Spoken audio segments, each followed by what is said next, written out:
السلام علیکم ورحمۃ اللہ وبرکاتہ۔ سورج گہن کیوں ہوتا ہے اور اس کے جب یہ گہن ہوتا ہے تو ہمیں کرنا کیا چاہیے، اس کے بارے میں تھوڑی آپ جانکاری حاصل کر لیں۔ دیکھیے، سورج اللہ تبارک و تعالیٰ کی نشانیوں میں سے ایک نشانی ہے، اور یہ زمین سے کئی گنا بڑا بھی ہے، اور یہ دن نکلنے کی نشانی بھی ہے۔ سورج جو ہے دن نکلنے کی نشانی بھی ہے، لیکن کبھی کبھار ایسا ہوتا ہے کہ سورج کے ہوتے ہوئے بھی رات جیسا نظارہ ہوتا ہے، اس کو سورج گہن کہا جاتا ہے۔ اور سورج کیونکہ اللہ تبارک و تعالیٰ کے ہاتھ میں ہے کہ وہ جس کو چاہے روشن کر دے، جس کو چاہے روشنی چھین لے۔ سورج، سب سے پہلے یہ سوچیں کہ سورج گہن ہوتا کیوں؟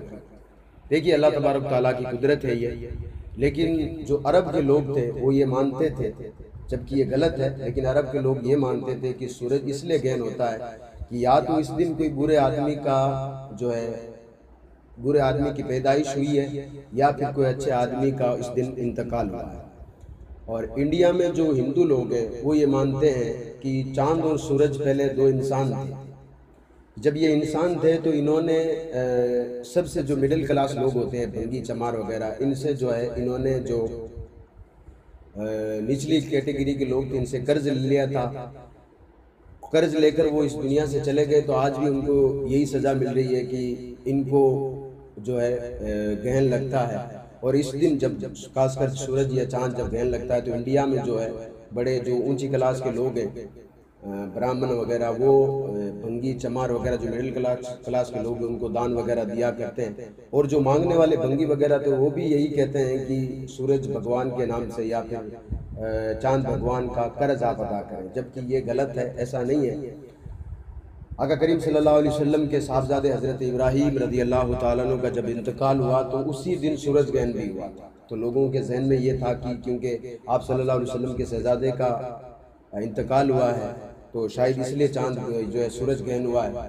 تو آقا کریم صلی اللہ علیہ وسلم نے فرمایا، بخاری شریف میں ہے کہ ایسا نہیں ہے، یہ اللہ تبارک و تعالیٰ کی قدرت ہے، کسی کے انتقال سے ان میں کوئی فرق نہیں پڑتا ہے۔ جب تم سورج گہن کو پاؤ، تمہیں لگتا ہے کہ آج سورج گہن ہے یا چاند گہن ہے، تو اللہ تبارک و تعالیٰ کو خوب یاد کرو، اسے دعا کرو، نماز پڑھو، تاکہ اللہ تبارک و تعالیٰ تم پر رحم فرمائے۔